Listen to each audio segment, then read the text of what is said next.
Okay, so with autumn and all the leaves, my compost pile is growing very nicely. We still need to obviously take all these weeds out. Something I did very well this year, as those of you would have known that I grew weeds quite well. And then my little tunnel that I put up and showed you in the last video, just as a temporary structure for all the plants. So you'll see I've actually got it closed at the moment. I didn't flip this over. We fortunately have been having pretty mild evenings still.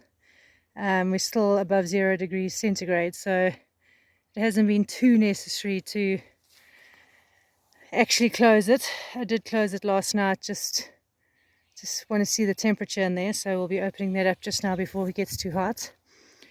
Then in this area here, you'll see there's still a lot of grass and stuff, so I've got a piece of tarp that's out there, just busy killing the grass so long.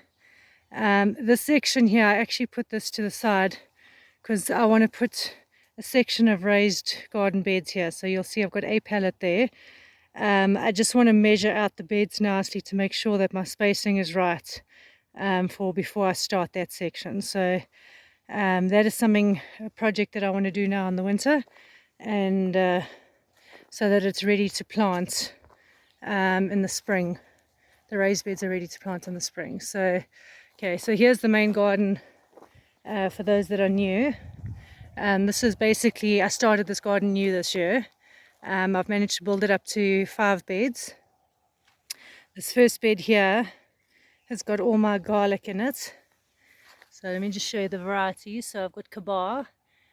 Kabar came up quite quickly actually. So did the Tuscan. So that's looking great. The Moroccan Creole, the section here, they took quite a while to catch up. They were quite far behind all the others, but they are up now and they're looking great. The Gaia's Joy, almost seems like a slightly flatter, if you can call it that, variety. Then I've got my elephant garlic, which to those who don't know is actually technically a leek more than a garlic. And then the rest of this bed here, I've got Egyptian pink planted. So got quite a few spots that haven't come up, but fortunately I have got quite a bit more garlic there than the other varieties. So I decided to try different varieties to see how they work and to see the different flavor palettes, etc. And then here on the end I had a little space left, so I've planted leeks in here so that we can make some potato and leek soup later this year. So this section here I've got carrots planted. So I've got the Karoo, then I've got rainbow carrots, and then I've got Kuroda. So the Karoo Chantenay carrots have got a shorter growing season than the other two, so they'll be ready before these two. So I did that on purpose, so that all my carrots aren't ready together. Then over here I've got basically my winter garden that will be going in now. So I've got some pak choy, Swiss chard, baby spinach, some cabbage, cauliflower, broccoli, and then some rape. So that's basically going to be going into this section of garden here where the tomatoes came out. And then I've got where the mealies were, that has also been taken out. So I've got to get that in there, and we'll just see how much space. There's obviously not as much space as I'd like. So my lychee tomato berries, I haven't taken out yet. They are frost tender, but I'm hoping to get a couple of fruits off them before I pull them out and before they get frosted. So it was something I bought on a whim. If you can see the little fruit there. So they're very thorny, as you can see. As I say, there are a couple of fruits, so I'm hoping to be able to at least taste those before they get frosted, just to satisfy my curiosity from when I bought them, because I bought them just purely on the name, the seed. And over here we've got peas. They're coming up nicely now. I've had to replant.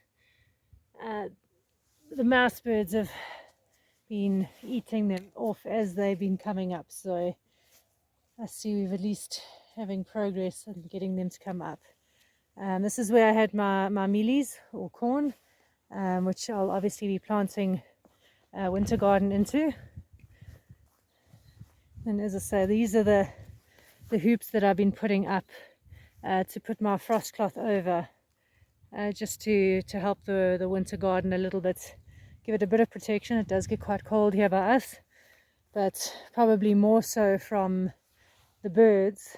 Obviously winter's got less food around, so they'll be bailing into the garden, so the frost cover will help with that as well. Right here I've got my Brussels sprouts. You'll see a lot of them there, so we need to get some harvesting done. So there's just a couple there. It's not something I've grown before, so I grew those, and we'll, as I say, harvest them and see how those go. Then in this bed here I've planted onions, and I've also started putting in water pipes. You'll see they're not finished yet. So the onion types is Texas Grano, Creole, and then Australian Brown. So obviously these varieties are okay for South Africa. If you haven't planted onions before, you get different varieties depending on the length of day. So you get short day, medium or intermediate day, and then long day onions. So onions for long day would be you're closer to the equator where you have a lot of sunlight. South Africa, I think we can have medium or short day onions are the varieties that we can grow here. Where I am in central South Africa, we can do the intermediate ones or the short day. I know there are places that the short day ones work better, but as I say, most of South Africa we can actually get away with the intermediate varieties. You'd have to go up closer to the equator, up Africa, to be able to do the long day varieties. So don't get caught with that, just double check before you plant your onions. As I say, I've got a little spot here that I've got something to plant in. Then over here I've planted my beetroot, which has actually started germinating. I've got this one here is the golden globe, so they're coming up, just coming up, so that's great. And then I've got my normal beetroots, as I say, only just coming up here. I think there's a bit more that has germinated here so far. So these are just, you know, normal red beetroots. So I have got a couple of different beetroot varieties, but at the moment that's all I've planted. So far I've planted the 2 lines, and there's space still for one more. So once these have come up nicely, I'll plant the 3rd line so that they're not all ready together, just giving me a bit of time. And then here I've got kohlrabi. I've got white and purple, and they're also busy germinating, so you'll see them just sticking their little heads out.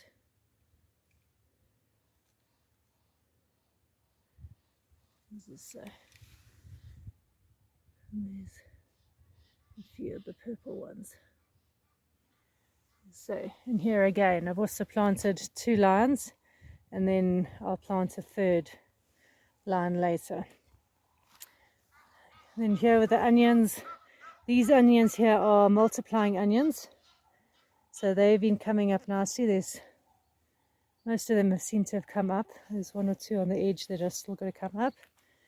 And then these are my Egyptian walking onions. Also first time growing those. So they're supposed to grow up, and then it makes a little onion bauble, which then gets weighty, and then that falls over, and that's how it replants itself and spreads. And those little onion baubles you use for cocktail onions. And over here I've got my kale, which never really took off now during the summer because the mouse birds keep eating them. You can see how small they are. They've just, I mean, that's the biggest one, which is possibly about 1/2 meter high. And I mean, this poor little guy here, you can see how it has been absolutely ravaged by the mouse birds. So hopefully I'll get these hoops done on most of the garden beds, and then this was broccoli, which I'll pull out because it's not really producing anymore, again covered because of the mouse birds. And then just on the end of this bed I had flowers here, and then the spinach, which I was also covering. This one's starting to recover a little bit. As you can see, the mouse birds are also, I think the barbets are also a problem. I love my barbets, but I am experiencing issues with them bailing into my peppers and things that they're not supposed to be. So I'm going to have to resolve that because I don't want to chase them away. I've got 2 different varieties of barbet here, so definitely don't want to chase them away, but I need to resolve what they're eating so that they're not eating what they're not supposed to be eating. So let me take you back to my little tunnel and show you what's going on there. So I just opened the front of it. I've just folded the plastic over and then put bricks on either side so it doesn't flap if the wind should come up. So that's pretty much what it looks like. It's a 6 meter long temporary tunnel. And then on this side I've got my rhubarb. And I've got comfrey there. These are wild olives, so they don't actually need to be in here, but I'm just putting them all together.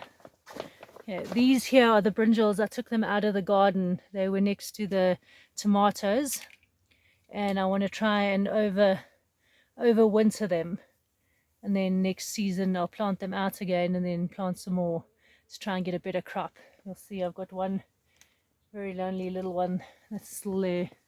They got hit quite badly with the frost we had at the beginning of April. These are my Toro Rosso. It's a sweet pepper. Over here I've got my cane peppers, which are finally starting to turn red.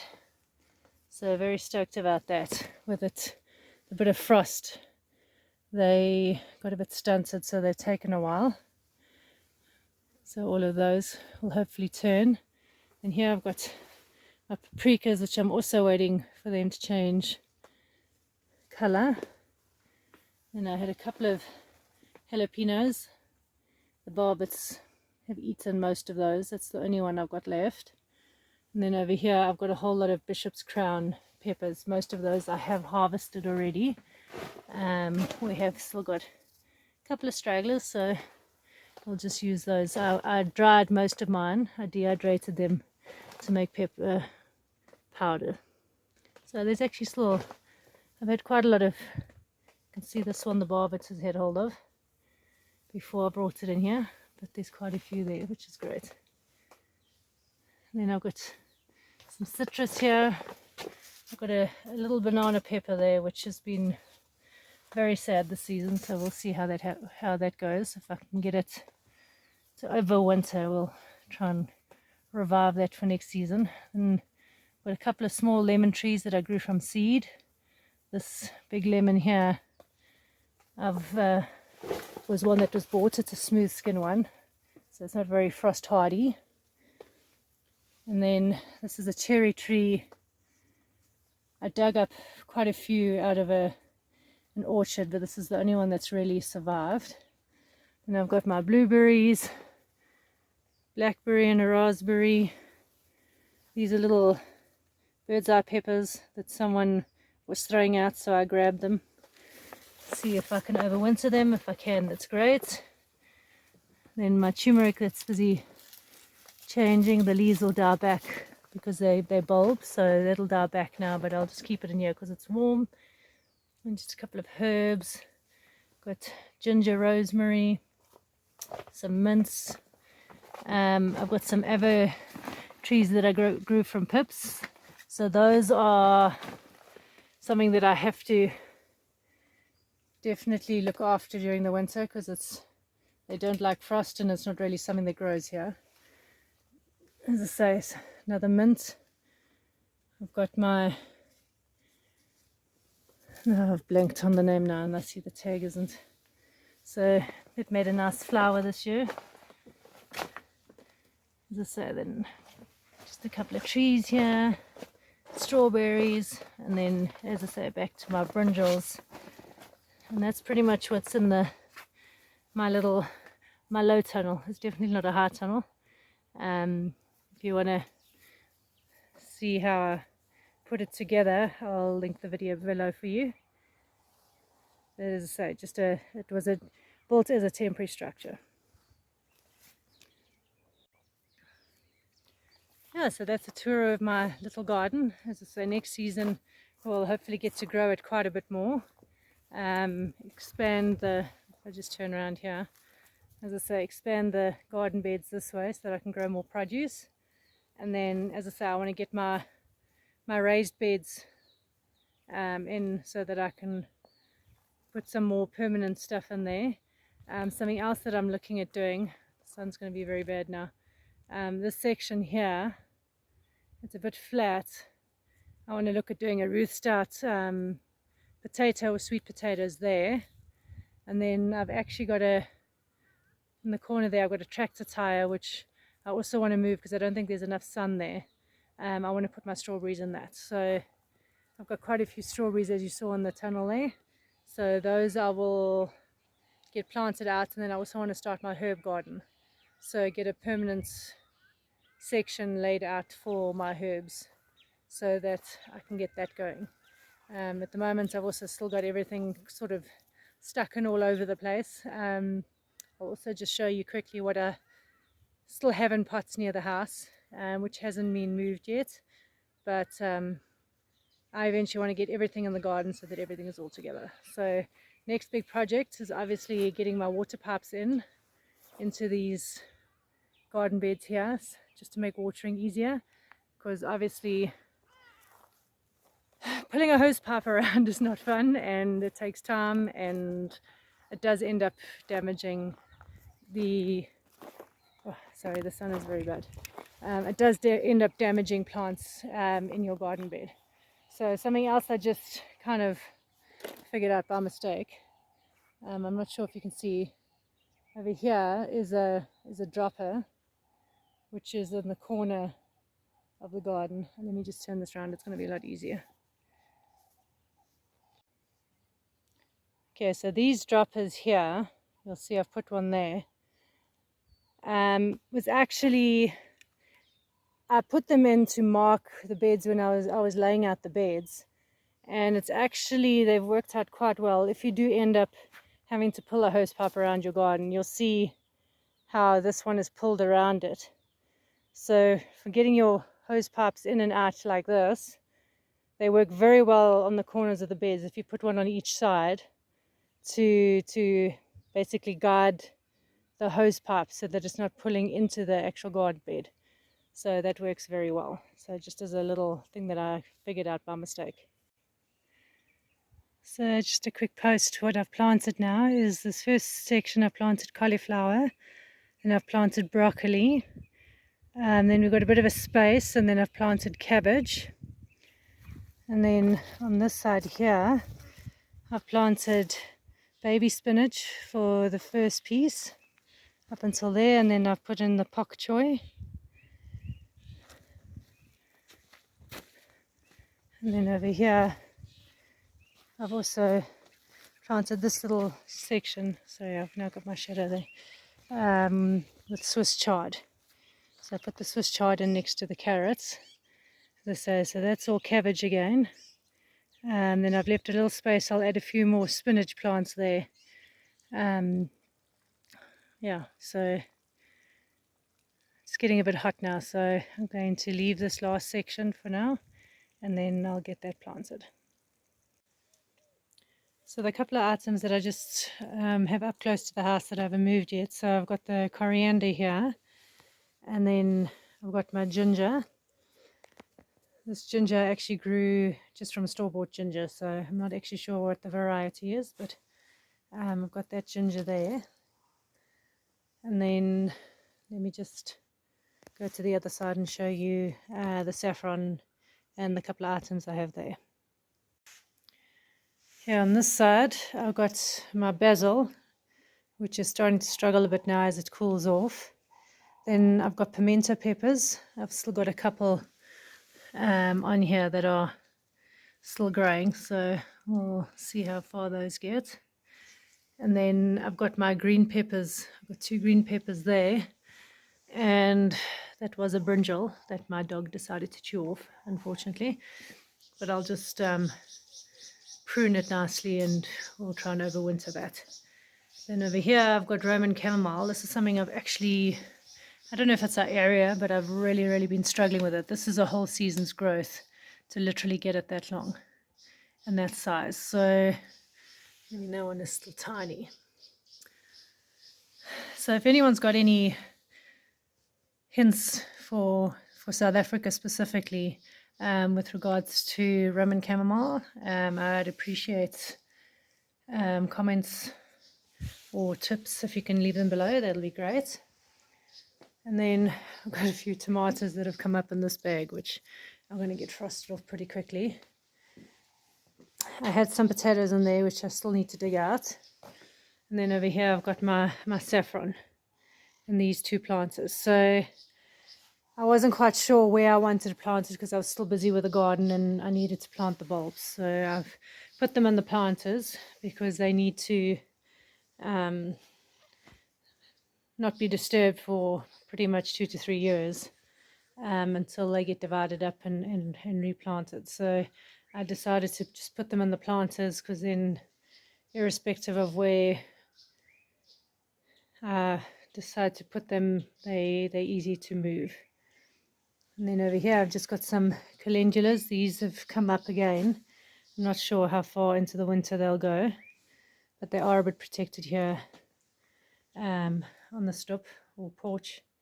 And then last but not least, I've actually got a tamarillo or tree tomato, as it's known in South Africa, amongst boomtomati amongst Afrikaans people. So I've got that stuck here in the corner because they're obviously very frost tender, and I want to make sure I keep that one going. I grew it from seed, so that size you see there is pretty much what I've managed to grow in about 3 odd years to get it to that size. So yeah, that's the stuff that I've got up close to the house. So that's all I have for you for the garden tour for May. As I say, everything's growing a lot slower, being with it cooling off so much faster. But we'll do another garden tour as the winter garden gets going and all the seedlings that I planted out get a bit bigger, and we'll see how those go. So thank you for joining us. I hope you like and share my video and consider subscribing if you like my content. And we'll see you on the next one. Bye for now.